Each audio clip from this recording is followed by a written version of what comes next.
All right, and we are live and we're back for our roundtable discussion with our panel of fantasy football experts.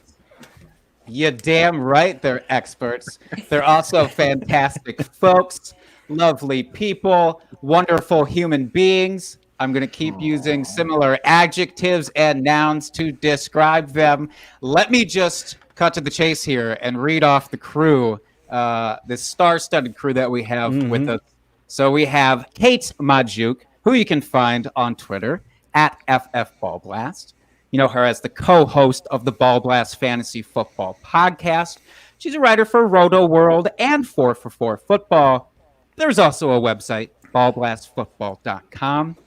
We are also joined by Lauren Carpenter at Stepmom Lauren, if you nasty, on Twitter. The writer and analyst for the Fantasy Footballers, Fantasy Pros, and Roto World. And there's a website, stepmomlauren.com. Don't There's Google it. What's that? Don't Google it. Just type it right in that URL. Unless you type it in. Unless you feel nasty, and don't do it on a work computer around children. Just go ahead and type it right in the URL. So user's choice there. We are also joined by Troy King at T King Mode, co-host of Fantasy Football Confidential, a brand new podcast that you need to tune into, and a writer for Dynasty Happy Hour. We are also joined by Michael Bauer at the MBauer85 on Twitter, host of Dynasty Rewind and the Back Row Eagle Show.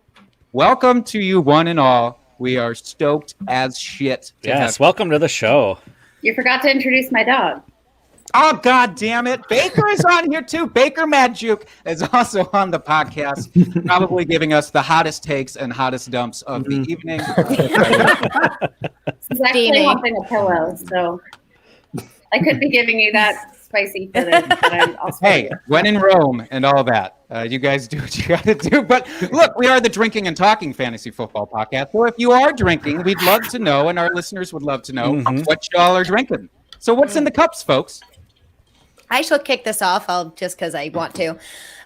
Tito's. Gee, I wonder what it is. I bet y'all, if you don't know me already, you're about to. It's Tito's vodka. So I think this is a 30-ounce Yeti, I think. I believe. One shot of vodka, Tito's vodka. The rest of it is club soda or just sparkling water. And then I do a splash of ginger ale and a splash of cranberry with a little bit of lime juice and maybe a little lemon if I'm feeling zesty. That sounds delightful. It's very refreshing. It does. Literally zesty. Yes. Okay, not what too you much. sipping on? I am drinking mimosa with blueberries in it. Bloobs. Yes. Bluebies? Bluebies. Some bluebie floaters at the bottom there? Bloobs and straws are the way to go. I'm not about the full berry life. We're on a first name basis. Bloobs and straws. Yeah, I love it. Sounds like a very personal relationship that you have, and I like it. Troy. Troy, what are you drinking? I am drinking apple juice. No, I'm just joking. I'm joking. I have Crown Apple, and I have it mixed with fruit punch. So, and then I got my Dolphins cup. Ooh. I'm a huge Dolphins homer. So we're on the fruity wagon. I like this. So wait, you're gonna have to explain that to me, Troy. Crown Apple and fruit punch. It's only if I needed a chaser, is what I have in my house. I got kids, so there's fruit punch in here. It sounds like a bowl of fruity pebbles deliciousness, is what it sounds like. So you don't drink that at the bar, like you're just. I mean, if I was at the bar, I'd get like Crown and cranberry or something like that. So I get the same kind of theme, but I would mix it up a bit. Yeah. Or whiskey gingers. Those are my speed of drink. There you go. Stop judging the man for the kids' drinks that he has in his fridge, all right? He figured out a way to make it work. It sounds like Skittles in a cup to me. I'm just saying, and that's amazing. Oh yeah, Miss Tito's queen, get out of here! Spicy. I'm complimenting you. It sounds like Skittles. My buddy is a bartender, and he makes he uses Crown Apple. Actually, that's why it reminded me of that. But he will use Crown Apple or like Pinnacle flavored vodkas, and he'll make a drink that tastes like Skittles or like Starburst. It's so good, and he can make them sour. Oh my gosh, it's so good. So that's why it reminded me of that. I'm like, I wonder if his secret ingredient is like something like fruit punch, because that would make a lot of sense. But yeah, it sounds like candy in a cup. That's amazing. Troy's like secret mine. ingredient I'm a big is kid, so- magic. He's so always. used to me trying to make fun of him that he thinks I'm insulting him right now, and I'm true. not. I I get swear to God, I'm Get us not. out of this, It's my so man. What true. are you drinking today? I'm sorry. I could. You have me now. I want you in this, Michael. All right. So I'm drinking a beer from Lost Tavern. It is an IPA. It is Searchlight Soul. So fun fact about this beer: the girl that drew this label made both logos for the Dynasty Rewind. Hey. Yeah. Oh, So, right on. Excellent is a- logo too, by the way. Is that the one with the I rainbow? love that. This Like one. in the triangle with the look at me just The flinging shit disco around. flavor. Yeah, that is. Neon. That is. She made that one, and she made the VHS one as well. So definitely go Badass. check out her work. It's the Twisted Plot Co on Instagram. Makes some great stuff. She's fantastic, and I'm drinking it out of my Eagles Super Bowl 52 champions glass. Ew. First glass Oh. of champions. Damn So, it. Cheers, boys and ladies. Sorry. Fine. Here's your final Super I Bowl will- that you'll ever win. Reluctantly do that. We've already talked about what we've been drinking at the top of this thing. We did a little secret introduction before you guys got in here. So Just hang on a second. Is Dustin like the silent partner that's like not allowed to speak?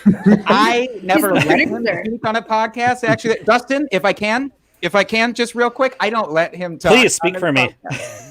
I guess. Sorry, I didn't mean to like open a new. I'll go get some band-aids and ship them on over. My bad. I'm just waiting for my moment. This is your time to I'll shine. help you.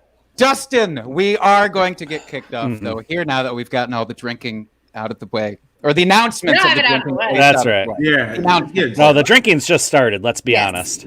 Word. What he said. All right. All right. Real questions. We can do this, Dustin.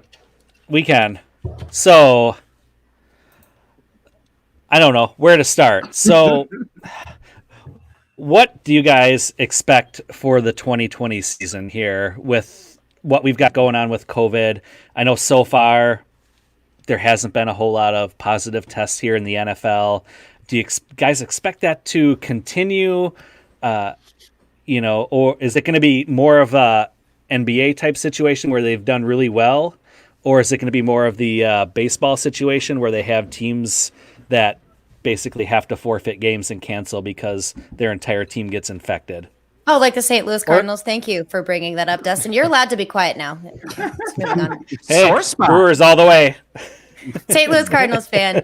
And we had to make up like 50 games in 43 days. That's hard to do. But, double headers with only 7 innings. I think for me, I'm unclear as to what is going to happen with COVID. I have a sneaky suspicion that this is not going to be a big deal once the election is over, but let's just hope that that's not really what's happening here. But my biggest concern with the abbreviated offseason, no preseason, no real OTAs and conditioning are going to be all the soft tissue issues. So I think that a lot of teams are shoring up their skill positions in order to prevent massive gaps in their starters and like picking up John Doe from the streets and being like, hey, want a gig? We need a starter, like the Eagles sometimes have to do. But, sorry, Michael. Didn't mean Still to won the division. stab you on Fine. there. But I'm more worried about the soft tissue injuries. We're already seeing a lot of precautionary measures being taken. Preseason right now, if you will. It's not really preseason because there's no preseason games, but it is prior to the season. So I don't know how to use that terminology. I'll just go with it.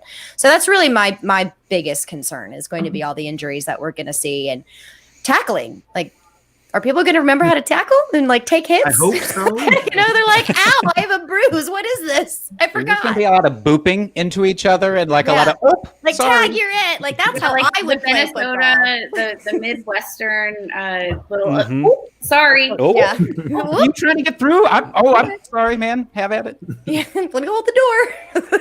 No, we that's my biggest concern are going to be injuries. We've already seen some injuries kind of crop up here already. Some hammies issues. T.Y. Hilton still doing with a hamstring injury. I mean, I get a hammy pull every time I get up out of bed, so I feel them. But I'm also not an NFL player, so I don't know. Really? You're not? No judgment. No judgment. I Are you- work out though. Hey. Do you have any similar concerns? Did you have any concerns in general about like injuries this year? I do. I have a lot of concerns about injuries, but I just think the whole thing is so fascinating because I can see such a wide range of outcomes. Like, it seems so incredible to me that things have been contained so well so far. But I think as soon as we start to see teams travel and move around, like the beauty of basketball is that they're in the bubble, right? Like NFL's not going to be in a bubble. Like we can't totally isolate these players based on the way that conducting the NFL season. It's not feasible, and I think it's like crappy to ask players to do. So like I think we might get off to a good start, and I'm hoping we have a sustainable method of getting players tested quickly and efficiently, and just have a good turnaround time to limit any exposure if there is a positive case. But I'm sort of holding my breath. Like, I don't think anybody's safe this year. Yeah. What's the over-under do we all think on, let's say, 8.5 games played with like somewhat close to starting lineups, like real rosters? Take the over. Come on. Yeah. The NFL wants money, baby. Over. I think we'll get a full season in. I agree. Yeah, we would, but with all. I'm sorry, Jake. Were you asking like with all the same starters? Is that what you're asking, or if we're just period, we only get 8 or more or less games? I'm gonna say with like some semblance of what you recognize as a current roster. Gotcha. Not just all backups coming in, to be funneled in just to get some snaps out, and TNT and TBS to get their dollar bills for the day. I don't know. I might take the under on that. Really? Yeah, No. yeah. Just because like I said, I think for me it's just injuries, man. But I don't know. And like I said, I think these teams are adding a lot of depth, as much depth as they can to their practice squads, so that in case somebody, let's say, gets injured, it's more of a precautionary. Okay, we have someone that can fill in for the next 2 or 3 weeks. Let's just take him out now before it's so serious he can't come back later on in the year. So I don't know. Maybe that's it. But I'm not sure if we're going to be seeing all of these starters per team for more than half of the season. Wait, I wish you will, though. DTF. How do I play? What? I missed it. Cut out. What? Oh, so if you go to our How do I- Twitter page, we on our pinned tweet, we have our drinking game there, where if certain things happen, you have to take a drink. Oh. So like, I'm on my way. if I was to name drop, just for example, that I really like Robert Woods this year, then hypothetically our listeners would want to take a drink. And side note, I really do like Robert Woods this year, so that's the second time that they should be taking a drink. Ooh. So did you or did you not maybe perhaps get this from Kate and Michelle and myself from 4th of July? Was that 2 years ago now? Do you remember when we did that Instagram live stream and we told everyone we were going live on 4th of July? No, I don't remember, actually. You should. It was fun. It sounded like we a good told night. everybody. No. I'm saying I don't remember. Yeah, Key had too much fun. That's why she don't. I remember. had too much fun. We're gonna get that tolerance up this year, girl. But so we did. So we asked everybody to submit relevant football words that if we said them, we had to take a drink. And so we had them all printed out on the sheet, and then we would cut them up. And every was it minute or 2 minutes, I would draw another one out, and so we had this whole list of words we couldn't say. So it was hard to even make a sentence that made sense. So by then we're just screw it. We just started drinking. By the end of the podcast, it was literally when you hear on a TV show, somebody has bad reception and it's like that's what our podcast would have sounded like. It was terrible. It was awesome. I went, one of those big bottles of champagne, not like the normal one. No, the gigantic bottle of champagne that was gone. Like you can swim I drank in it all myself. It was fantastic. And I was like, where's my next one? That was amazing. I'm mad I wasn't there. It's pretty good. It was a while ago though. We need to resurrect that again. Oh, we didn't even do Miss Cleo this year. I know. Oh my God, I love Miss Cleo. To answer your question, no, we did not thieve this from you, Lauren, and I am insulted. That was my shameless plug. But speaking of Robert Woods, I'm just curious because I really want to get the best part of your personalities onto this, and there's no better way, in my opinion, to do that than to ask what one player for this year, any position, you guys are planting your flag on the hardest. One? You can only do one. Only one. And I don't care if it's quarterback, running back, wide receiver, tight end. I don't care if it's a kicker. I mean, I do, but You can say that if you'd like. So I want to go around here and get if there's just one person that you had to really plant your flag on for this year. Who would it be? Can I start with Mike? You may not. I'm going to need a second. Okay, let's go I the got other direction. mine. Dustin, can you kick us off here? Oh, you should know who I'm going to say. I know, It's but I want you Jonnu to say it. Smith. Oh, he is That's going to my have a boy. breakout season this year. Jonnu's my boy. And Like that. you guys shouldn't be sleeping on him. I think I took him in our mock draft last week at the 13th round. I've got him finishing in the top 5 this year, so he's going to be a value. So go grab him. Take a drink. That is part of the DTFF drinking game. Everybody. Yeah, you know I it. just did. I've been doing it. Let's do it. I hope secretly that everybody has a printed off version of this on their board that they. Are we just going in order? I'm just gonna make someone else tell me when to drink because I'll drink in between and it'll be fun. Lauren, you can drink, but you also have to tell us who your one person is. I have so many. For reference, you can visit my website, stepmomlauren.com. But the biggest one that I am sticking with, and I'm doing it again this year, is David Johnson. I cannot quit him. I love him. I love him. Come at me. Come at me. I don't care. I love him. I love him. I love David Johnson, and I believe in him this year. Where do you think he'll be? Like, do you think like he's an RB1 this year? I think he has RB1 weeks. So he may be scratching at that RB1 role, which is for anyone who's not familiar maybe with what we mean by RB1 and RB2, it's the top 12. So when you finish at the end of the year, it's rank 1 through 12.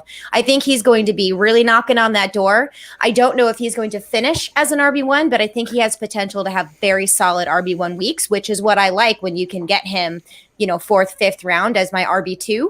That's where I'm looking to get him. And depending on where I am in the draft, he could possibly be my RB3 or flex. So it's just going to depend on what my team really looks like. But I do like his upside. I like what Bill O'Brien has come out and said. I like that David Johnson himself has a big chip on his shoulder. He's going back to a scheme that he's familiar with.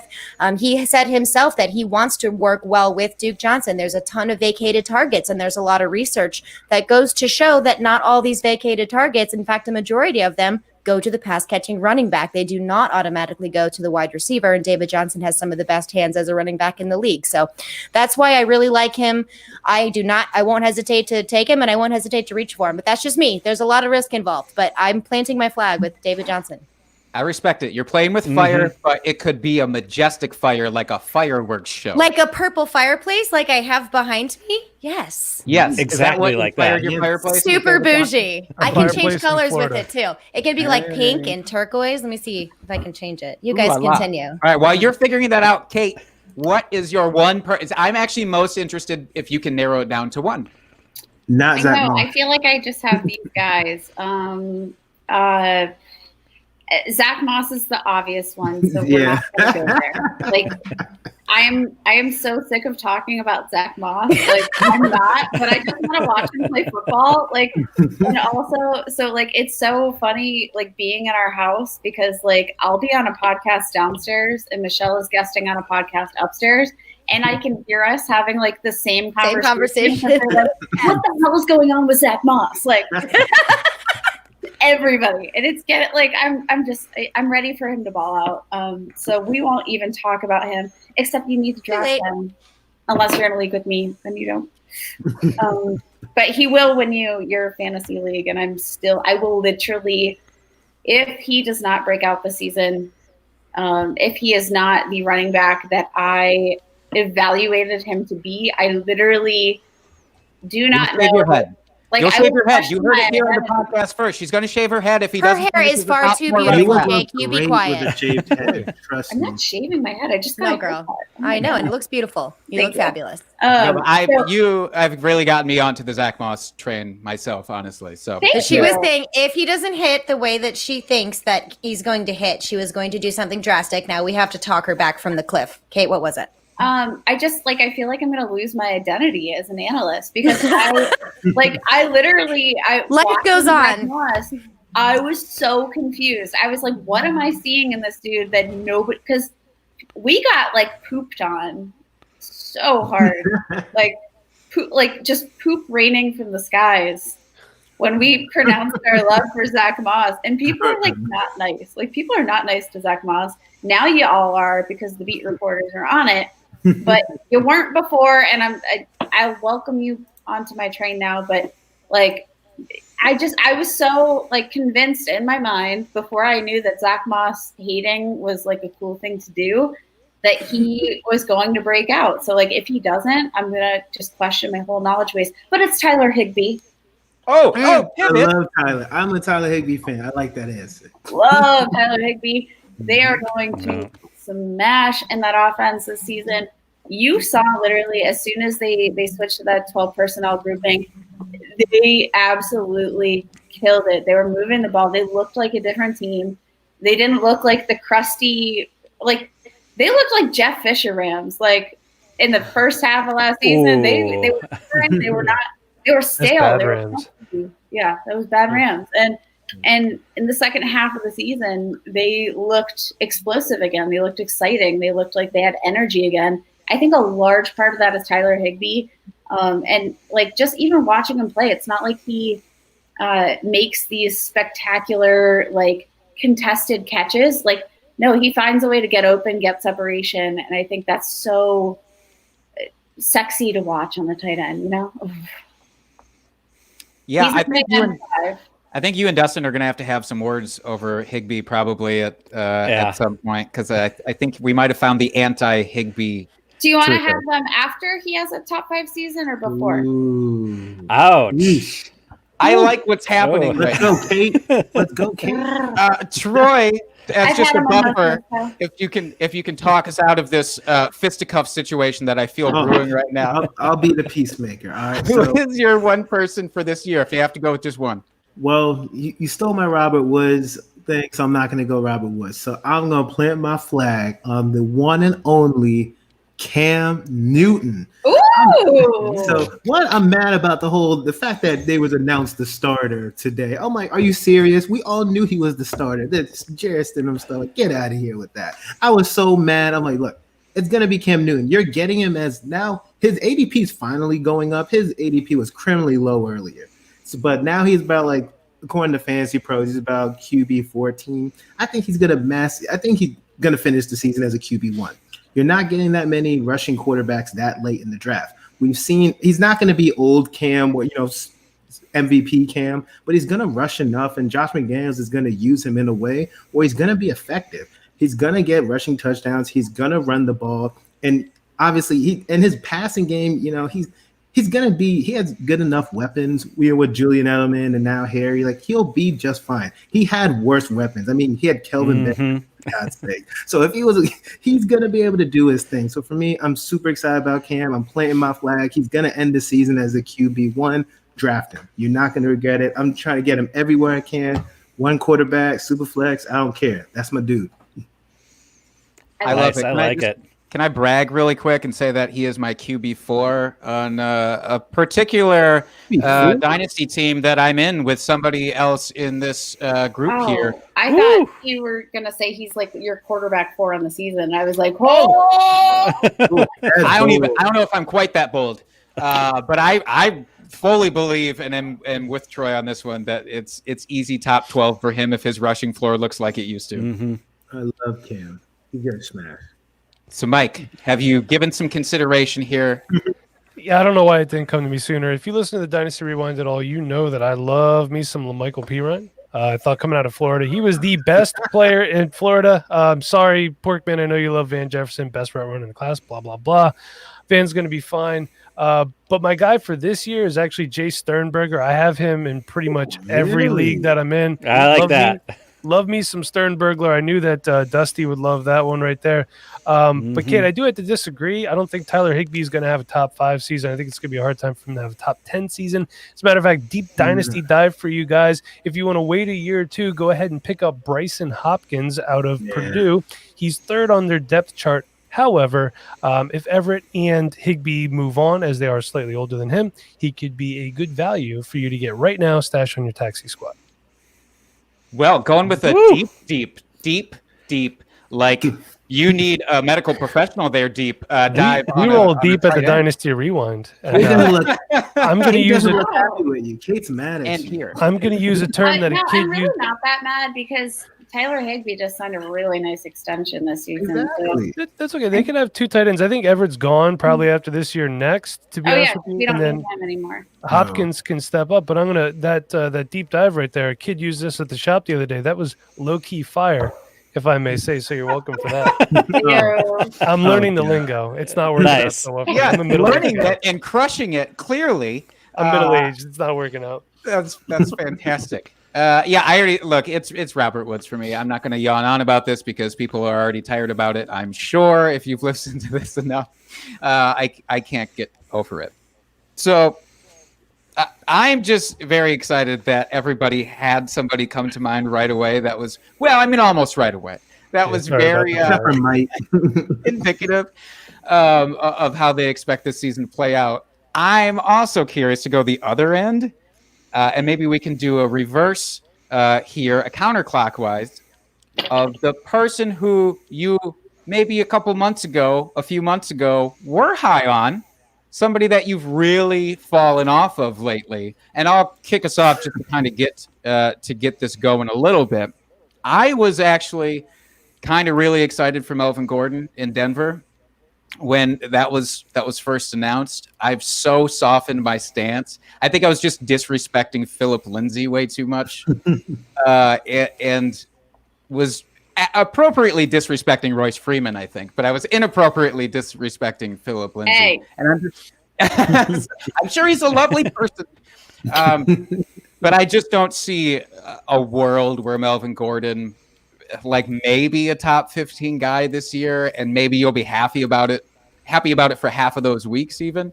I've just really, really come down from him. Is there anybody else that you guys have noticed that where you've happened and reflected a little bit and kind of come off of a person? Yeah, so for me, that's Keyshawn Vaughn. I still love his tape and I love his game, but this is why everyone says that you should do your rookie drafts right after the draft. But sometimes waiting a little bit later, you kind of see how things settle out a little bit. And now, especially with the Leonard Fournette news, I mean, he's buried on that depth chart. He might be fourth. I did see like a little news blurb on Twitter that Shady McCoy apparently is going to have a big role in that offense. So it's going to be hard for him to even get on the field. So I'm a little down on Keyshawn Vaughn. In long term, I don't know what it's going to hold for him. I hate to say it because I love his tape at Vanderbilt. He runs angry. I mean, he has that look of determination in his eyes. But check out Dynasty Price over at the Dynasty Nerds there. He put a tweet out a while back that apparently he's been lazy in camp and not putting in the work. I don't know. So we'll see. But he's a guy that's kind of down on right now. Well, if he runs angry, he should be running really angry now that he's got so much competition all of a sudden shoved his way. I hope so. I mean, I guess we'll see. But, if he's this far behind and they decided to move on and grab Fournette, then is it too little too late, right?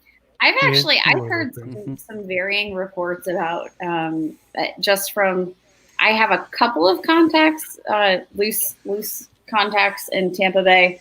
I've heard some different things about Keyshawn Vaughn. Like I've heard, yes, he's behind, but sort of at the pace that you would expect a rookie in a Bruce Arians offense to be behind when he's already missed that standard sort of off-season program. And then he was on the COVID list to sort of start training camp. So I've actually heard that he seems like he's sort of on pace for right where they'd expect him to be, but I don't think they have time to sit and wait right now. I don't think they want to wait. Like, this is Tom Brady. This is your very small window to win the Super Bowl. They're not going to wait until Keyshawn Vaughn hits his stride and learns the playbook. Like, you have Tom Brady. You're not going to wait. I'm buying Keyshawn Vaughn in Dynasty right now. I don't care. Great value, and I believe in the talent enough that I think eventually he will get the opportunity. Even if it's next season, I think you can buy him low enough now that it's worth it. Hey, send me a trade offer in Sons of Dynasty. I have him. I'm pretty sure I have. Like, I was very angry when you drafted him. I'm pretty sure you drafted him in the first round. Yeah, because I thought when we did the draft, I thought he was going to be the starter. So, sure. That was how long ago we do. I think May we did that draft, right? I think May. feels like about a year ago we did it at this point. 19 years ago. I mean, we're talking like this has been the longest summer of my life. It's Word. No doubt. Yeah, it's gross. It's gross. Really, how about it? I don't like any part of this. So patience may be a virtue for Keyshawn is what I'm hearing. So I like that at least. That makes me feel a little better because I do have a little bit of contact with that in some of my leagues. Troy, is there somebody who you are coming off of, who you were higher on and now are now lower? Yes, oh my God. The past couple of days have been hard. And it's funny you mentioned Keisha Vaughn because I'm going to talk about Rojo. And I know Kate. Yeah. I'm going to talk about Rojo. And Kate and Michelle, man, they've been hard on Rojo this offseason. And you know what? I was like, look, the situation, even when they drafted Keisha Vaughn, they were talking about all the lazy stuff. I'm like, you know what? Rojo got this. Then they got McCoy, and I'm like, you know what? Rojo got this. And I'm like, okay, it's setting up. And I fell for the Bruce Arians talk. I just tweeted the other day about how he's going to finish as RB2. And what does the Bucs do? They go ahead and they sign Fournette. So talk about being off of somebody when I was really like, you know what? Rojo got this. He's going to finish at RB2. Like, guys, like you have to draft him. Like he was going in like the 6th, 7th round, wherever he was going. And now I'm like, they're going to split carries. It might be like a 1A, 1B scenario. I'm not a Rojo truther. I got to put it out there. I'm not a Rojo truther, but I was looking at the facts. I'm like, okay, he's with Tom Brady. It's a good situation. He's going to be the primary ball carrier. Now I have no idea. I think it's going to be, again, I think they're going to split carries. It's going to be a mess. I really don't want any of them. But I got to go with Rojo, man. That hurt. That hurt when I tweeted the other day and they just signed him. Oof. So, yeah, that's my call. If it makes you feel any better, I literally just finally reluctantly traded for Rojo in a league a week ago. I was like, how it always goes. And you've been rewarded for it. How it always goes. Yeah, it really happened. Serves me right. Yeah, man, I empathize with that so hard. Kate, do you have somebody who you've come down on quite a bit?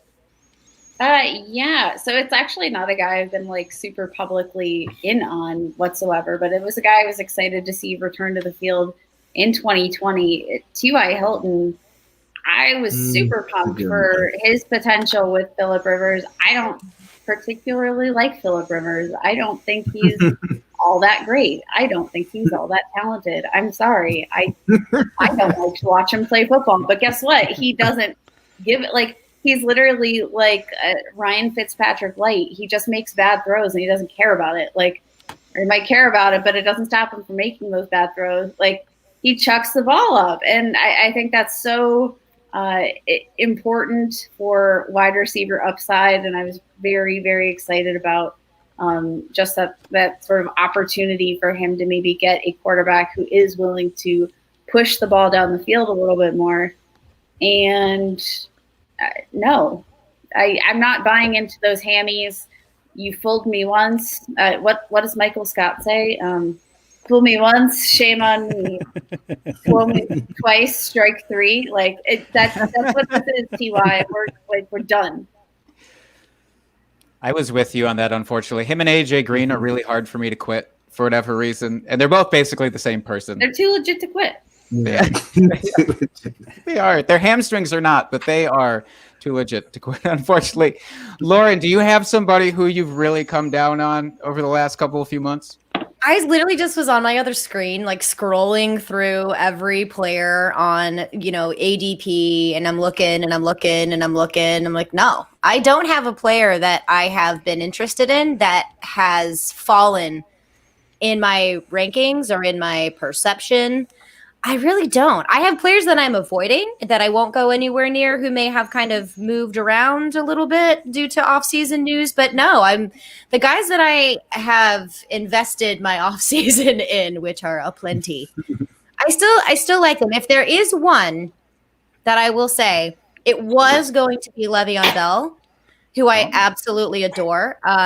But that was when Kalen Ballage was supposed to be going to the Jets to like team up with his bestie, Adam Gase, who also got his other bestie, Frank Gore, to be on the team. And then I was like, ooh, okay. But now Kalen Ballage isn't there. So this is moot. Speaking of hammies, Kalen Balash. But there's been interesting news about Le'Veon Bell too. He wants to stay out on the field, and when you have a Jets offense under the most terrible pace of play ever under Adam Gase, you have to stay on the field if you're going to be productive in fantasy. So Le'Veon Bell said he doesn't care what he has to do. He'll block, he'll catch, he'll do whatever it is necessary to be out on the field. And I think this is a new Le'Veon Bell that we're seeing. It was kind of his, I don't want to say a slice of humble pie. I think it was the entire pie that he had to ingest. But I like it. And I did a pretty in-depth piece on him and Todd Gurley and David Johnson. It's why I really like those guys, because I looked, very, I don't want to say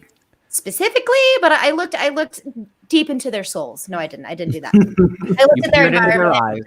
Yeah, I did. I looked at their eyeballs, windows to the soul. But he was one of those players, but I don't really have one that I was super high on that has fallen for me. Humble brag. I feel bad, but there's players I'm just avoiding, like Joe Mixon. I'll never have a share of Joe Mixon ever. Ooh, we have a fellow anti-Joe Mixon person on the podcast. I'm so excited. Despise. Oh, Kate knows this. I despise that human being. Despise him. Yeah, just like as a person. And as a player, he's overrated. No, I'm sorry. Your offensive lineman blocked for you, got hurt, and the only thing you can do is tie your shoe and walk away. At least acknowledge, hey, man, thanks. You okay? No, he's just like, gets up and walks away. Like, Lauren, okay. I actually don't know what you're referring to, so I'm going to need some clips. I don't specifically have that clip. I just remember seeing it and hating him even more than I already do. I mean, come on. There's a reason why he dropped so far in the draft. He's a scumbag, I think. And he's not going to be a top 12 running back. I'm just saying. No, he's not. He's overrated. I'm sorry. And even if he is, let's say he finishes number 1 overall. Don't care. I don't care. But Lauren, he won't. He's not going to finish number 1 overall. We don't. I know. He won't. So we don't have to worry about it. That's right. So I will say, like, can I just bring in, like, I almost fell for like the Joe Mixon stuff. That's a weird thing about like Michelle and I as a couple, because like what we just talk about fantasy football all the time. So like I was starting to like almost come around on Joe Mixon. A while back I did this thread about rookie quarterbacks and their tendencies and sort of what the fantasy or what the production looks like for wide receivers and running backs. And like, God, the production of running backs with rookie wide receivers was so beautiful. I remember that piece. Yeah. I was like, this is the season to draft him. And Michelle was like, you realize like all of those carries he's already had, right? And I was like, oh crap. Like he's already seen, like it finally hit me. Like when I was like, oh, but like they're going to lean on him with the rookie running back. She's like, they have been leaning on him and he didn't do anything. And I was like, oh crap. Like that's correct. So I don't think I ever realized how many touches he was getting and just not producing. Yeah. I think that's karma. I just have a problem with it, and I know it's, and this is a personal thing, and I may be cutting off my nose to spite my face. I'll spite my face all day long. Don't care. Because it's a phrase. So like to cut off your nose to spite your face means you are so stuck on one particular, for this example, take that you office quote. It's just a quote that has been around for a while. There's an office reference. It's been a while. The office probably figured it's been around for a long time, but you're so stubborn on a take that you're willing basically to disfigure yourself just to keep with that take. And I am guilty of that. I am, but I don't appreciate what he did prior to coming into the NFL. I also don't appreciate this forgiveness that he's gotten. Okay, fine. I'm all about second chances. I'm not a perfect human being. I've done some dumbass shit in my life too that I have needed forgiveness for. Totally get it. But on the field, he has not shown me that he is this humble person who is like there for his teammates. I mean, yeah, he doesn't say much because he plays for the Bengals. I'm sorry. You can't make a lot of noise. And his idea of getting like more money was like, I have migraines. I can't play. Maybe he legitimately does, but I don't believe him. You got a freaking contract and now you're back on the field. Everything's fine. Like, I just have a problem with that. And I have a problem with Kareem Hunt and I have a problem with Tyreek Hill. But for some reason, me too. It's Joe Mixon that I can't get over. I cannot get over it. And again, everybody who's listening to this is a personal take. If you want to take Joe Mixon, if you believe in his productivity, by all means, go for it. I'm not saying I dislike you if you want to take Joe Mixon. This is just my personal view on it. And I can't get away from it. I mean, if he was going out and doing philanthropic works and, you know, going to domestic abuse places and speaking out and trying to, you know, increase some education about, you know, violence against women, great. I'd be like, awesome, all aboard. But no, he's not. And I just really dislike that. Lauren, so you brought up a really good point, and it's actually something that I've thought about myself in the past, is that I feel like I am like so off of Joe Mixon. Just personally, like I don't like him as a person. I feel like I'm more prone to liking Tyreek Hill, and like what about why? Yeah, I don't know, but I don't know what that is. So I'm just like curious about that on a personal level. I don't know either. And I would draft Tyreek Hill and I would draft Kareem Hunt, but I refuse to draft Joe Mixon. I don't know where that threshold is. And I'm not saying, again, I'm a perfect person. I'm not. Like I just said, I disagree with the NFL forgiveness of these players who have committed. But the fact that the threshold exists, like, but it exists. Why?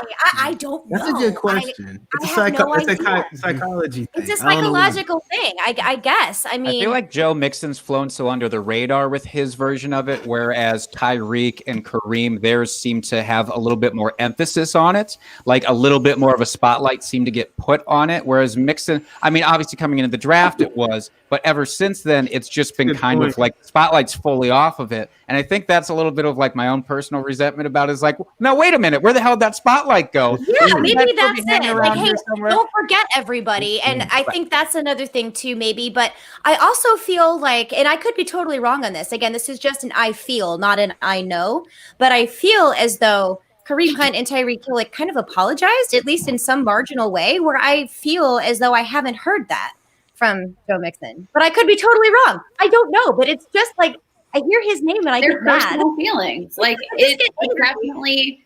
I feel more resent for Joe Mixon than I do for Tyreek. And I don't know why. It could be completely unfounded. And, you know, it comes out that he's been doing all these wonderful things like under the radar because he doesn't want everyone to know and make a big deal out of it. Then I'm going to sound like the worst possible human being on the planet. But you know what? I'm okay with that because that means he's still doing good works. I don't know what it is, but I can't draft Joe Mixon. And I'm sorry that just got into like psychological issues with stepmom Lauren.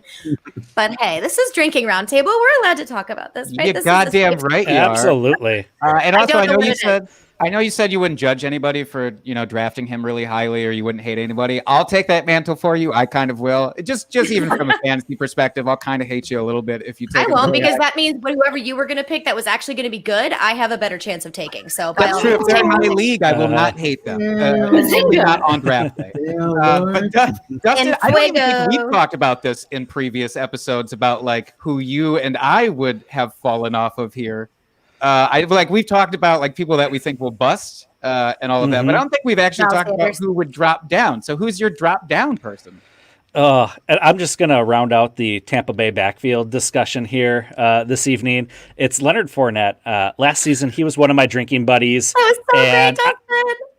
And I loved him last year, and it worked out so well. And I really thought this year, I was down on him a little bit. I didn't think he was going to finish quite as high as he did this last season. But I still thought he was going to have a really good, productive season, just based on what we saw last year. And then him getting cut, what seemed like out of nowhere, that really kind of put a damper on my enthusiasm for him.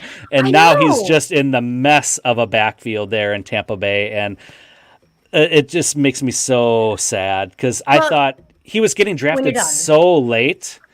And I really like the value you were able to get from him for the production I thought he was going to get. And now that's just totally out the window. So it makes me very, very sad.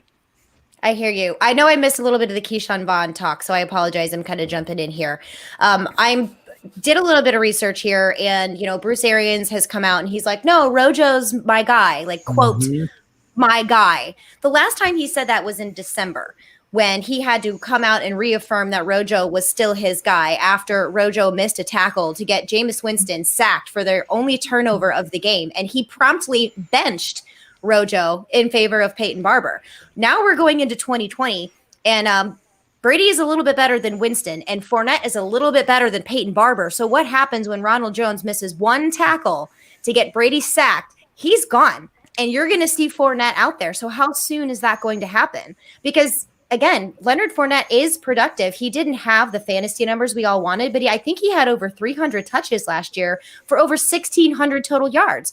I mean, that's not terrible, so in this kind of an offense, what's really going to happen? So when you say a mess of a backfield, that's an understatement of the century, because who is it going to be? And you can't have both of them. They're too expensive, so it's like, what do you do? It's absolutely crazy. You know who it actually is? It's Tom Brady, because he's going to lean in for 8 touchdowns on the goal line, and then none of the other running backs are going to be relevant. He led quarterbacks in the NFL for touchdowns under 5 yards, isn't it? I think that was some stupid stat. It's criminal. Criminal. It's wild.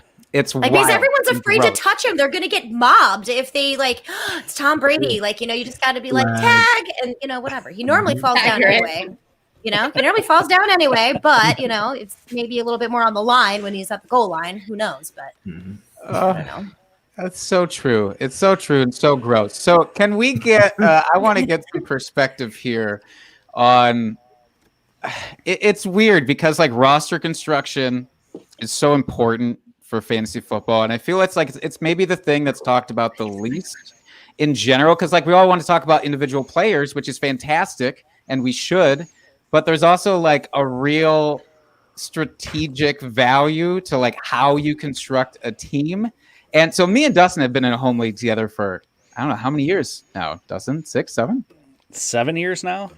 Yeah, it's been a bit, and we've seen some shit in this league. And reflecting my own personal experience coming into that draft, it was the first league I ever joined, and I was terrible. I had zero idea how to build a roster. I was just that guy, sure, I want that guy too. And then I ended up with 5 running backs and not a single wide receiver. And I'm like, oh right, I have to fill out the rest of this team, huh? Or there's always well, I'm just going to fill out my starting lineup and then work from there. Just work right on down the list. Do you guys have any real specific strategy?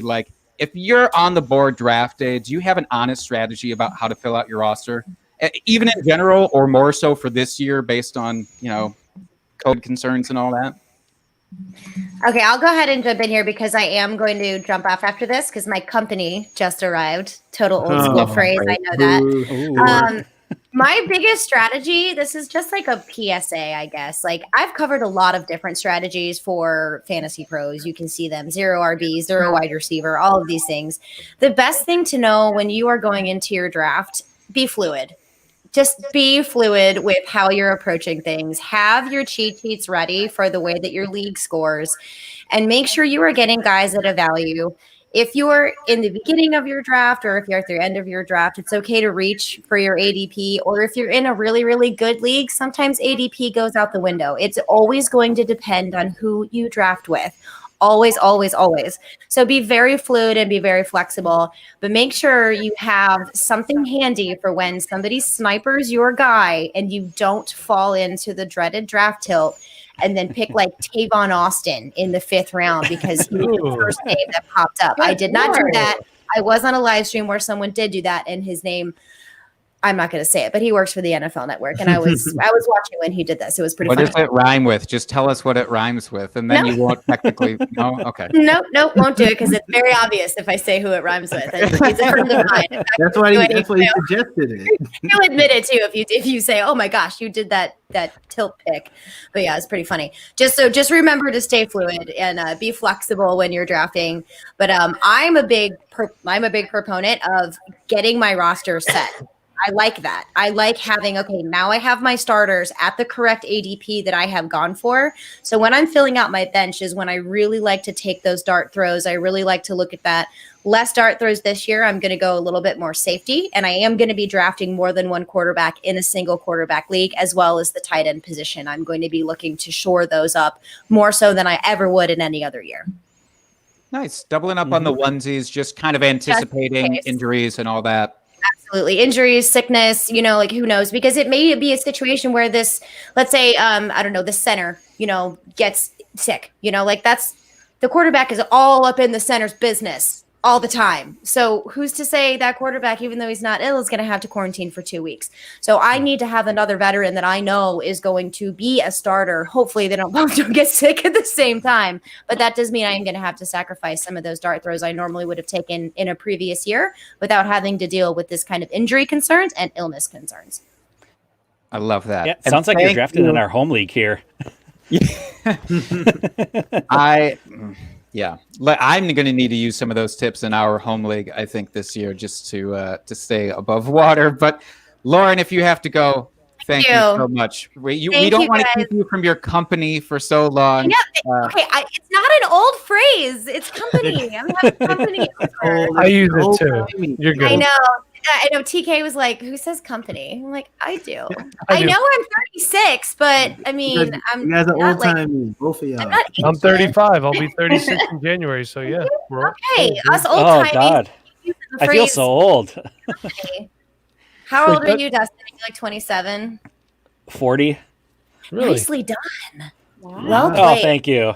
My husband is 52, and he does not look a day over 40. Like, I swear to God. When I met him, he was 41 and I was 26, and I could have sworn he was not a day over 30. Like, just that young face, perfect skin, asshole. Meanwhile, I'm like, I need more drinks and give me my anti-wrinkle cream. It's the only way I survive.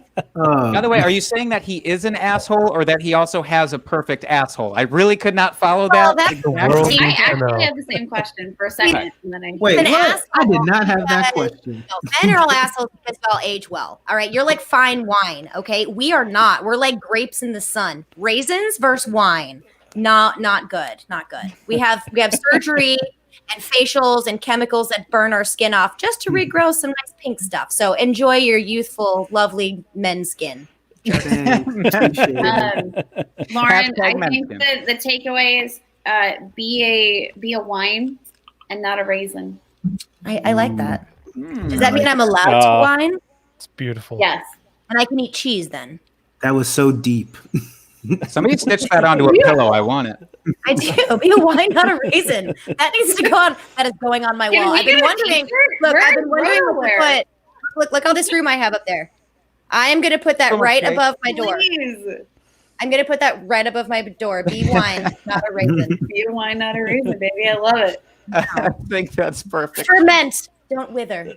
Well, tell your company that we say hello. And you, Dustin, and Mike will have to get on a group chat sometime and talk about your old-timey phrases and your shag carpeting. I'm really good enough for my face is new. Like, I didn't know I was that old. I'm an old-timey company and pulling out phrases no one's ever heard of. Next thing you know, I'll be like speaking in Old English and reciting Beowulf to y'all. I also have a record player too. Like, does that make me old? What did you say, Mike? I also have a record player, and there's an 8-track in the garage. No, that's totally hip right now. That is lit. I got a record player too. Go play your Atari. I got a record player right up there. So. All right, so I'm not that old. All right. On the top of his hutch that he'll never use. Hey, but it's there. All right. No, but they're like that thing. The vinyl record players are like super hot right now. No, I don't have one. I have VHS tapes. I have vinyls. But that sound, you cannot beat the sound of a vinyl record. I'm sorry. Nothing is going to beat that sound for real. All right, I'm just going to go out before they start yelling at me and start charging in here. I love you guys. Thank you so much for having me on. I'm sorry I had to cut it short. Love you, Oh, no, thanks for making time for us. Have a good night. Love you guys. Bye. See ya. Bye.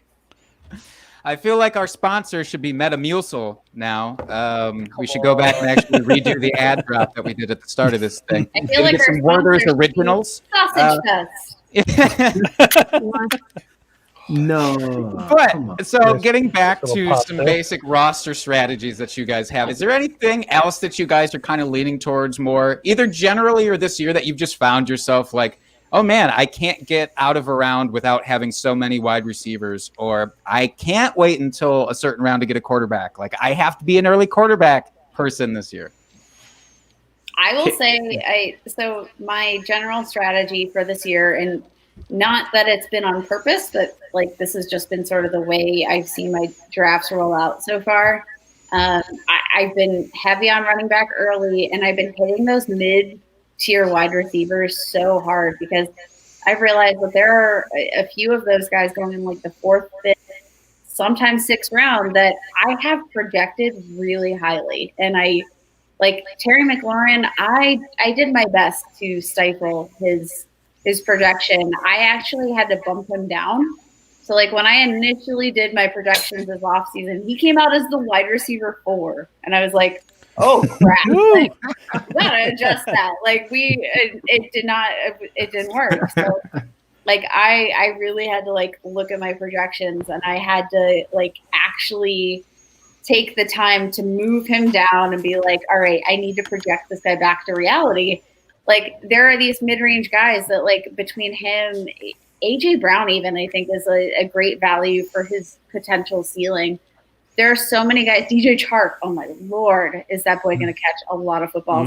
Like there are so many guys in that mid-range that I'm not forcing myself to take a Devontae Adams. So I do like think he's a wide receiver 1. I haven't liked the teams where I've taken those wide receivers early.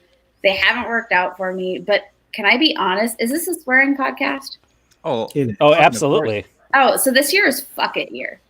Like it is such a fuck it year. Pretty much my strategy too. It's literally like nobody's safe, right? Like even if you are a safe player position, like if you've never had an injury in your life, it doesn't mean you're not going to catch COVID and have to sit out. Like nobody is safe this year. And I'm looking at this as like, shoot for the moon, go for the upside. Like Tyler Higbee, you're on all my rosters because I know the ceiling is so high. Julio Jones, like ceiling's high. Like I'm literally just shooting the moon for everything because we have nothing to lose this season. And I think if COVID actually starts to infiltrate the NFL, it is going to be everywhere. It is going to affect everyone. Nobody will be safe. So like just draft the team that you want. Like don't confine yourself to rules or a roster. Like draft the guys you want to watch play football. And that makes fantasy football fun. And worry about the rest later. If you need to trade a guy, like draft the best value. Great. And take it from there. I don't know. It's supposed to be fun, guys. It's fun. I love that. I want fuck it 2020 now in a pillow as well, alongside of the other one. That can mean a lot of things, though, Jake. Can we get that on a shirt?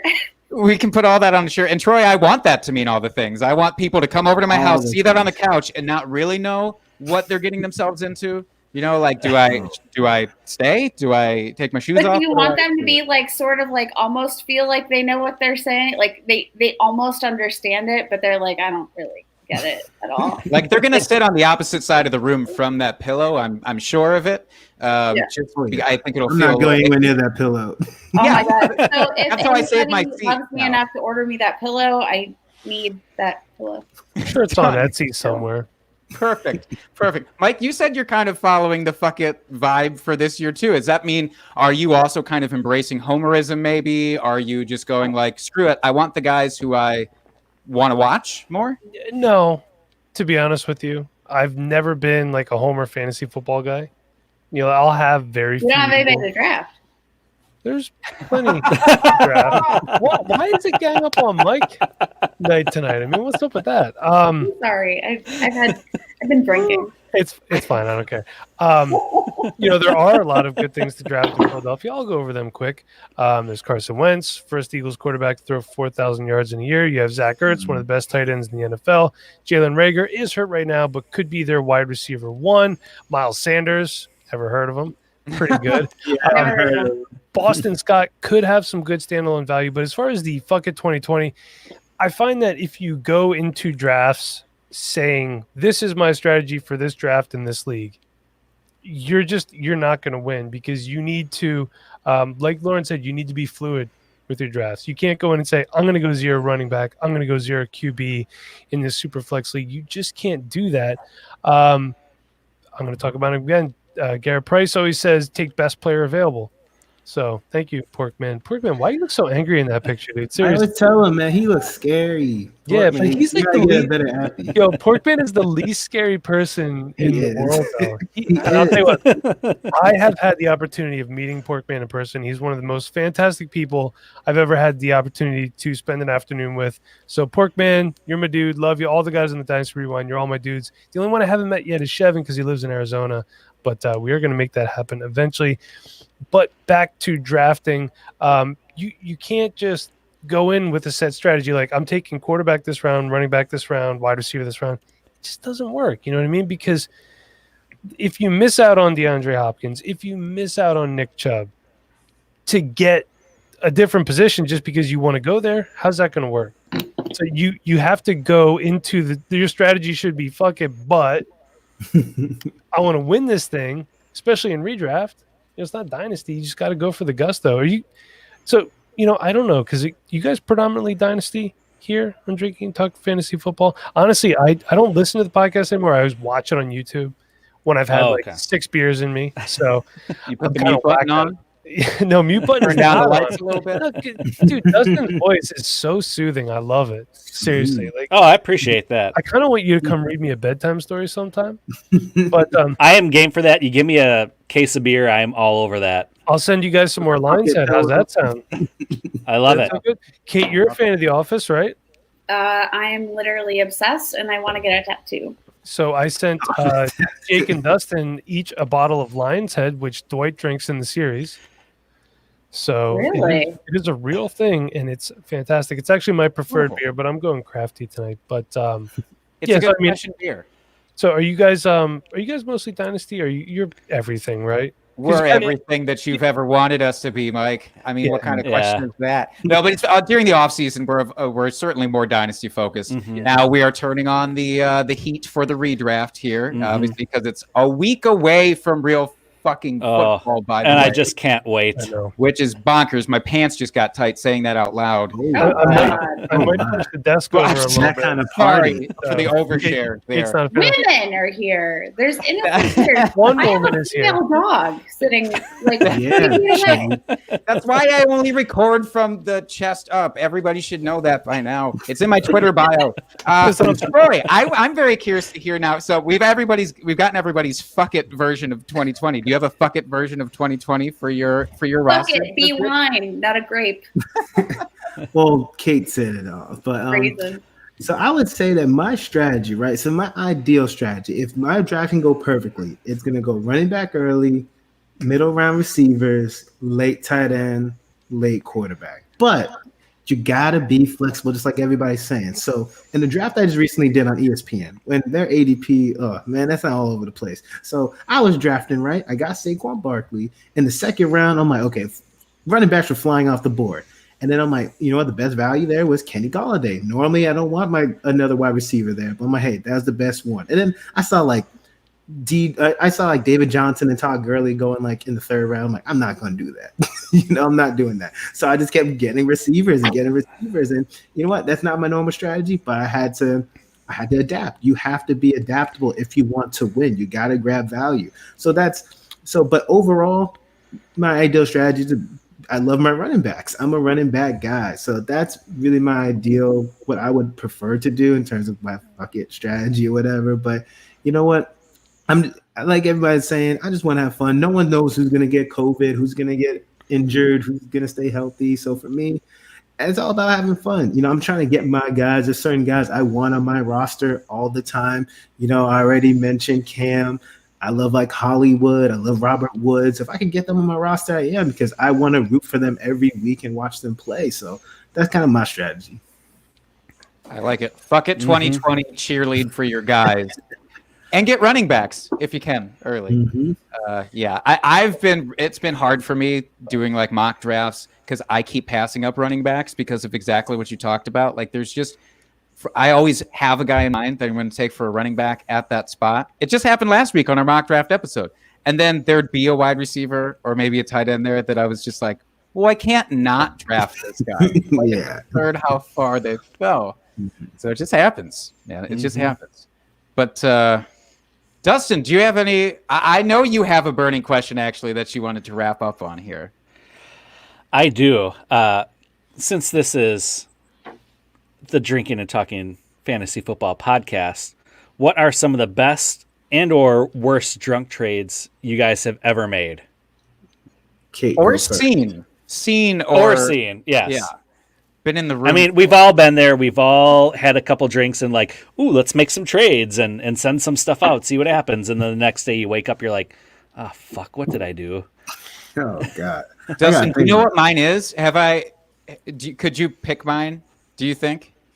Like, do you know what my worst drunk trade is, Dustin? I don't. And maybe Okay. it's because I'm in my second crowler of the night, but no, I don't know. Second crowler. I love that. Damn, boy. All Yeah. right. It was a rough day at work. Every day is a rough day at work, my man. Every day. True story. I gave up Guys, if 2 you do second what you round. love, you'll never work a day in your life. Like calendar. Yeah, unfortunately, my shitty job pays really well and takes care of my wife and daughter, so I gotta keep going. I don't have a choice right now. One day it will happen. It will. You don't stop believing. Very, very famous and knowledgeable band once said that. And Oh, I wonder who that could be. every day, I Serious. think it was Toto. Oh, I got my terrible trade here that I was stone cold sober when I made, but it might have been Ooh. a drunk trade. I was on the golf course, so I probably had some beers in me. I traded away Alvin Kamara, and I received David Montgomery, a first and second round draft pick. When was this? When did you make this one?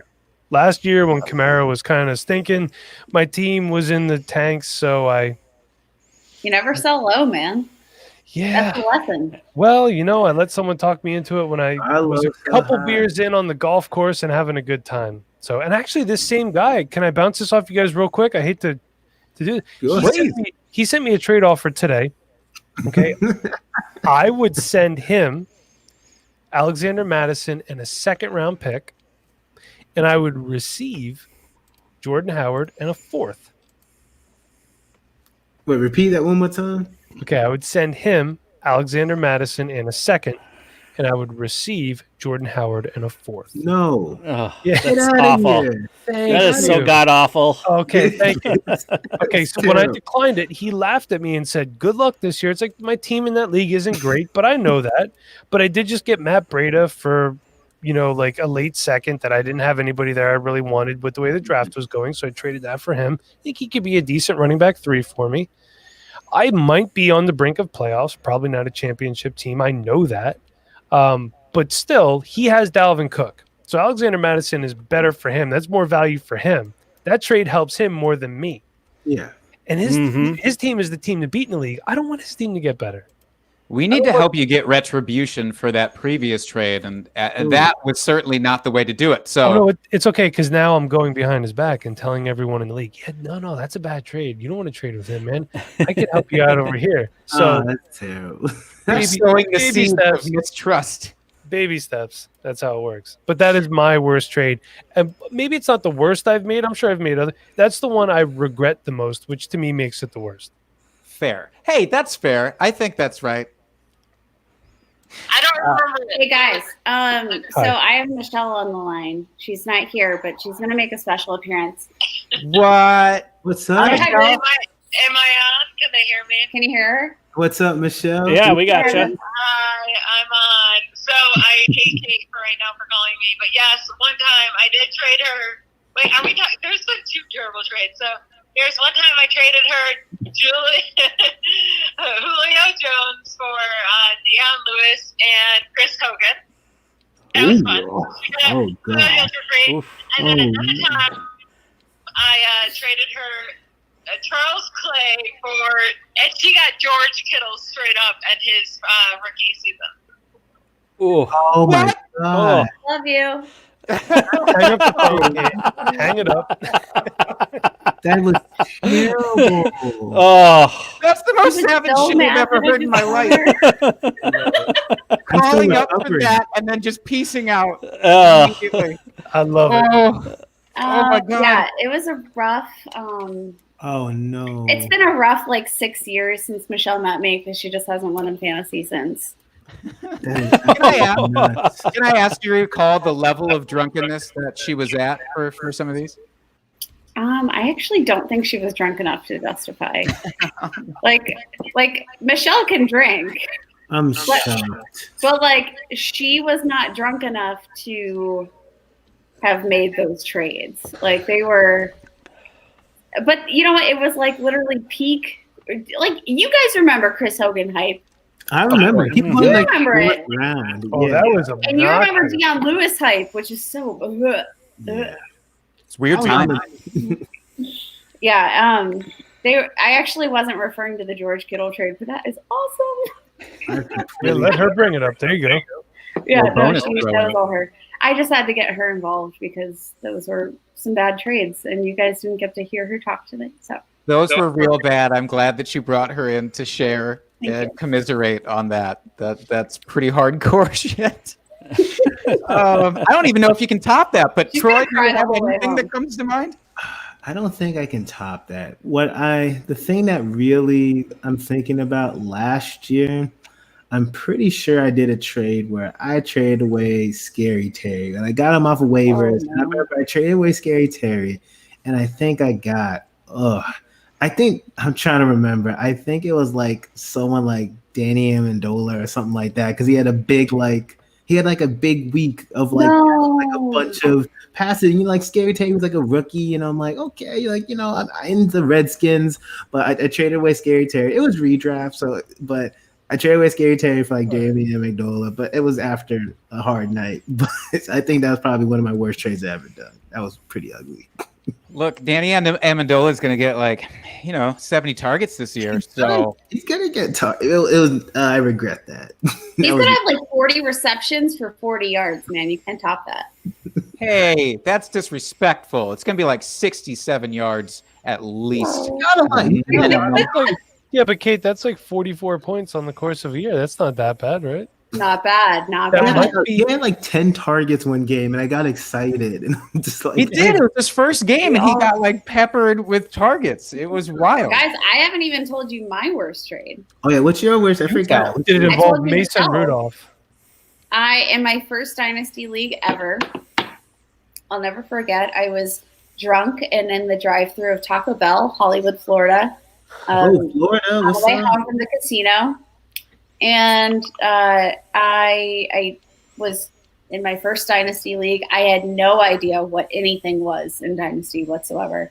And I traded a first and a third round pick for Doug Martin. Oh. Ooh. In his bounce back season. Oh God, no. Was that when he was with the Raiders, right? Yeah. Oh. No, it was his he was with the Bucks. he Yeah. was His back last to the year with Bucs. the Bucks. Okay. He was back to the Bucks. He he was like suspended and then he was like banged up. So he was coming back fully healthy. It was gonna be his year, and it was not his year at all. And I suffered the price. And guess what, guys? It was the 101, and it was Saquon Barkley. No.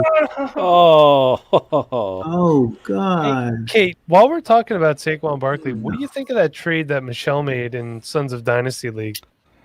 I actually liked it, and I'm like, it sort of grosses me out. Here, wait, I'll pull the trade up. So I want to know. So Michelle is the Saquon Barkley manager here. Let me see. Sleeper. Did everybody else get that weird sleeper thing the other night? Yeah, I don't know what that's about. Some sort of live. Okay. Yeah. Oh, yeah, you could do some live thing now in your drafts, I guess, but I heard that if you use it, like your phone is just blowing up. Yeah. Well, no, it literally. So I got it was the audio thing that just kept Yeah, the audio thing. Yeah, I don't woke me need that. up out of a dead sleep, and I. My phone's always on silent anyway, so I don't need that noise, you know. Okay, Don't call me if there's an emergency, everybody. Call my wife. She'll answer. Oh yeah. Don't call me. Call anybody but me. All right, so this trade, Michelle gave up Saquon Barkley. She received Clyde Edwards-Helaire, Robert Woods, and Denzel Mims. Thoughts? Oh no, I'd keep Barkley all day. Dustin, play the drunk trade drop right here. Is it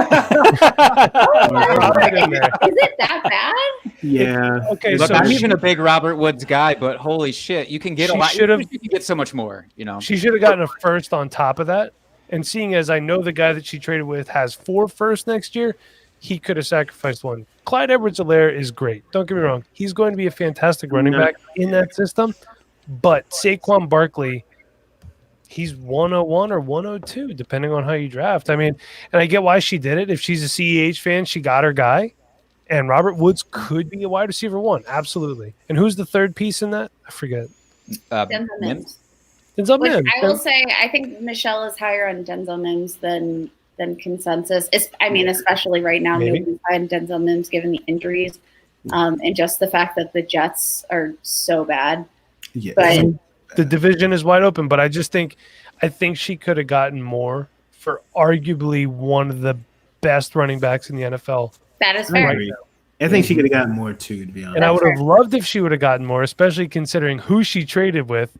You know what I mean? I love Nick, but We're talking about this roster, though. I feel like I deserve a little bit of credit in this league. I feel like I really beefed my roster around. I sold off a lot of assets while still keeping A.J. Brown, Terry McLaurin, Marquise Brown, Tyler Lockett, Russell Wilson. I have all these pieces, and this was a firm rebuild.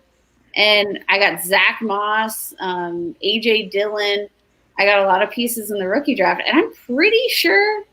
Let's see. I've got 2 firsts, a second, and a third next year. I feel really good about those 2 firsts.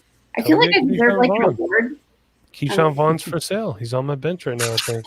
No one wants Keyshawn Vaughn. She wants Keyshawn Vaughn. She could have him. You can have that third that I have. Well, I'm going to need a little bit more than a third. Don't trade on this podcast at this moment. Let's do it, everybody. Let's complete the cycle. Let's make it happen. He's worth it. Right now, he's That'd worth actually it. be kind of fun. That would be good content. That would be fun. Well, let me see what's going on. Mike, what can we get on your side to get this thing moving? Kate, what can we get on your side to just facilitate a trade here? I like that. Let's get the pieces moving. Let's get everybody jazzed. Well, I have other trade offers too. Oh, I sent a trade. We got it. Don't you go talking up other trade offers trying to get that price jacked up. I know exactly what you're doing right now. Well, no, I couldn't remember if I received one or I sent one. Man.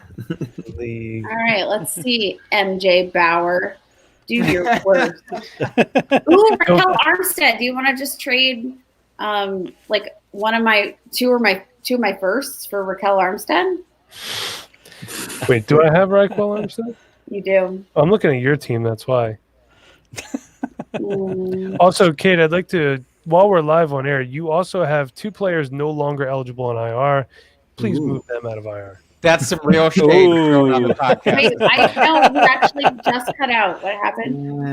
You have 2 players no longer eligible on IR. No, it's because I'm a commissioner and I have people constantly hounding me. Hey, this guy has people on IR. It's like, dude, just fucking relax. You know what I mean? Season. It's preseason. Wait, is somebody been bugging you about me?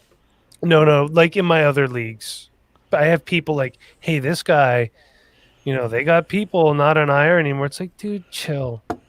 Oh, Lord. All right, so I got Raquel.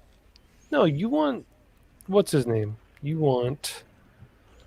He's going to throw out a garbage name. Just wait for it. It's going to be an absolute garbage name. Oh, my God, I have Johnny Smith. Hey-yo. I love Johnny Smith.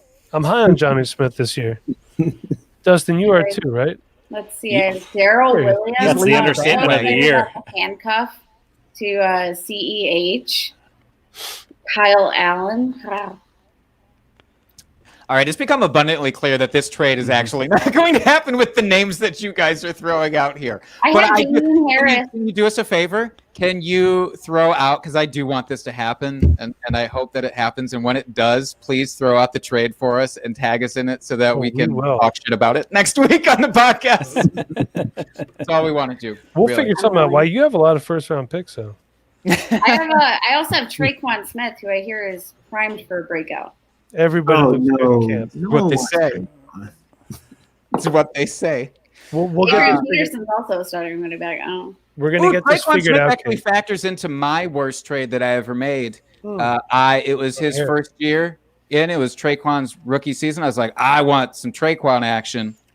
And it was the same year that Albert Wilson was like going to be my a thing boy, with Albert. the Dolphins. He was going to be a thing. And I traded away 2 second-round picks, and it was what was the tight end? I traded away a good tight end with it too to get Albert Wilson and Traquan Smith on my team. And then those 2 second-round picks the following year ended up.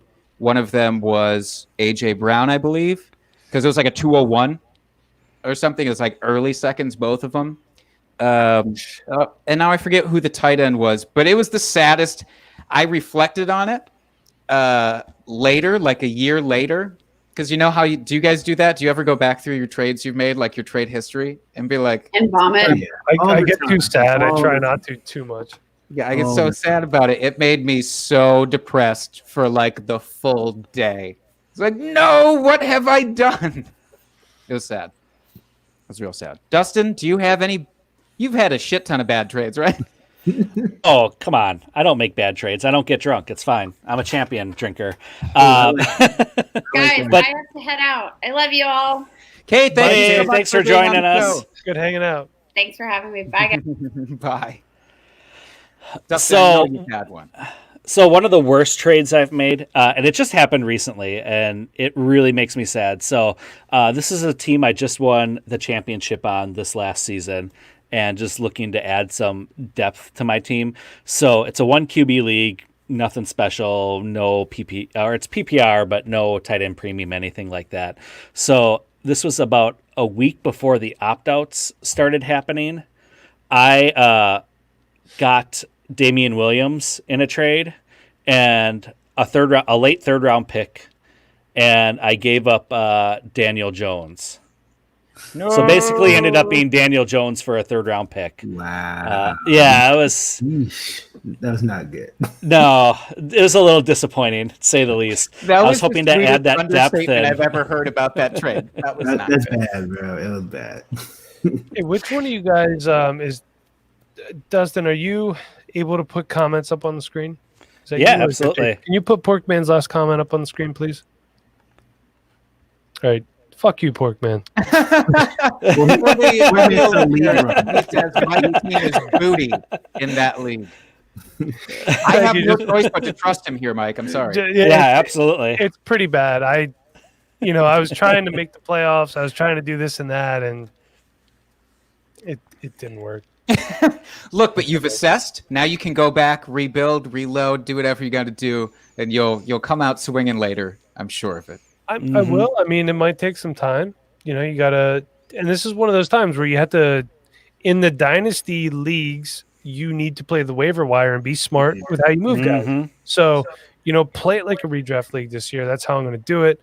I'm going to try my best. And here's the thing, though. There's a lot of good people in that league. It's not like you're the only analyst in a league full of everyday guys. You know what I mean? Not to say anything bad about the people that aren't analysts, because, hey, I'm not getting paid for this either. I got news for everybody.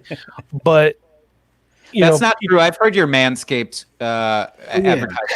Yeah, that's right. Oh, my God. By the way, you should watch the show this week. Listen to the show. I got the new read-throughs there. They're hilarious. I want to know who's coming up with these read-through mans. I'm printing it out, and I look at it, and I go, do I really have to say this? Like, do I really have to say this? But I lost my train of thought. You're killing me. I'm old, man. You can't do this. I'm so sorry. It's okay. It's okay. So, I'm just going to work that waiver wire. Hey, this league is stacked. You know what I mean? So the people in it are good fantasy players. So it's hard. But you know what's really disheartening? I just dropped my phone. Like every league I'm in, I'm projected to lose my first game of the season. Every single one. Yahoo, my one redraft league I'm in, it told me I should have auto drafted, and it said that I was going to go 1-12. Damn, bro. Oh, that's like, brutal. Hold on a second. Like my team is not bad. You know what I mean? Bro, I don't know. If every league every year from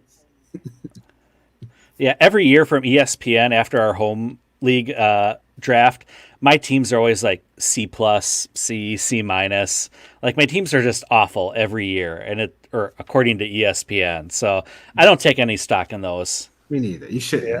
I don't know, but it's like I'm sitting here thinking like I should have auto drafted. Like come on, because I took Leonard Fournette and DJ Chark. Now this was Sunday before Fournette got released, so obviously at the time he was still a Jaguar, and it seemed like at that time, Sunday at 8:00 Eastern time, Fournette seemed like a solid redraft play, right? We could all agree on that. Absolutely. Yeah, absolutely. I took DJ Chark later because he's good. Yeah, I love Chark. And now it's like, oh, you took a pair of Jaguars, your team sucks. It's like, fuck you, Yahoo. Man. You should have just went Minshew just to really complete the whole thing and just say fuck you to the system. You know? I might grab him off waivers just to be that guy. See if D.D. Westbrook's out there too. We're gonna go all Jaguar. I'll go 1-12 all Jaguar team just to spite Yahoo. I don't care. I love it. Spite Yahoo. You're a better grape than a raisin, or a wine than a raisin. Fuck it. I don't know. We have so many things we need stitched on. California raisins. Remember that show? Dustin, I loved it. Yep. Yeah. There you go. Yeah. Of course. You could get the little figurines in the Hardee's. The Hardee's like Happy Meal back in the day. I have one. Oh, it's awesome. Yep. I have one in my garage. I'm gonna send you a picture of it tomorrow. My goodness. Well, guys, now that we've alienated officially every listener, I'm pretty sure, who doesn't care about California raisins, thank you guys so much for being on the podcast. Seriously, this has been fantastic. This is what we wanted. We just wanted melee amongst our favorite people. That's exactly what we got. So appreciate it. If you guys go ahead, drop for our listeners one more time. Where can they find you guys? What are you guys working on? Let them know. King, you go first, my man. Of course, appreciate it. So I'm a writer for Dynasty Happy Hour, so you can find my work there. I have a few articles on the website, so please check it out. I'm one of the co-hosts for Fantasy Football Confidential. It's starting next week, next Wednesday, 9 p.m. Eastern Standard Time.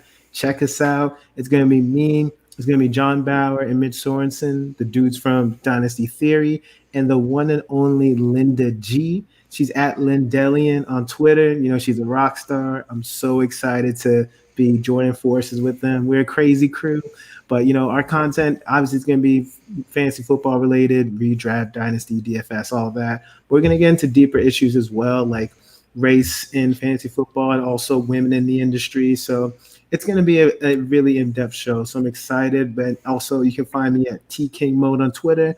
I'm all over your timeline, and people have been calling me Timeline Troy because you're going to see me every single day. So check me out, man. Appreciate everybody's, support and love. So, and thank you guys again for having me on.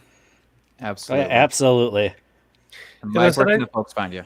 I second that, Troy. This is the second time I've got to talk to you in person. And Dustin, Jake, this is the second time I've got to talk to you guys in person as well. Actually, Jake, this is the third time for you.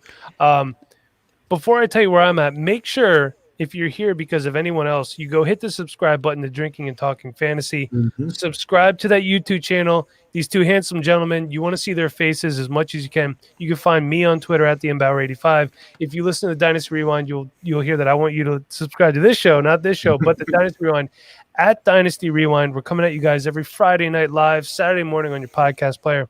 We throw in a bunch of live streams as well. Tuesday night, actually tomorrow night, we're going to be talking trades with Alexa Del Rocca. Tuesday night, Jared Wackerly is going to be on talking how to scout Devi in a depleted NCAA season, so you don't want to miss that. But most importantly, because you're here, subscribe, rate, and review to Drinking and Talking Fantasy. Cheers to you guys. Two of my favorite guys in the fantasy industry. Troy, I'm going to add three. Okay, these two right here are fantastic. Troy, you are the man. Hats off to Lauren. Hats off to Kate. Wish Michelle could have been here, but I get it. When duty calls, she had a lot going on. Listen, guys, cheers. Thank you again for having me on so much. I hope to be back on sometime. And once again, we're going to have you guys on the Dynasty Rewind playing some drinking fantasy games. I think I found out a way that we can make that happen. Jake, you and I are going to get together one weekend. We're going to figure this out. Make sure it goes. Also, I see down in the comments, Shevin says, go Bears. So let's get a go pack go for my co-host. Yeah, that's right. Sorry, Chev. I love you, bud. Gentlemen, you guys, Mike, Troy, we love you guys. You guys are the gentlemen amongst gentlemen. And yes, would be remiss if we did not once again mention that Kate and Lauren coming on. Both fantastic. You should be following everybody that was on this podcast. And if you are not, you are just doing it wrong. Yeah, you're missing out. You're missing out on good content. So, Dustin, you want to take us out here? Yes. Mike, I couldn't have said it better than you really did. Thank you for all that. But you can find us on Twitter at Drinking Fantasy. That is our podcast Twitter page. And you can find me at FF Dusty Dog on Twitter. You can find me at Jake Trowbridge. And until next time, folks, keep drinking and talking fantasy football. Cheers, FFers.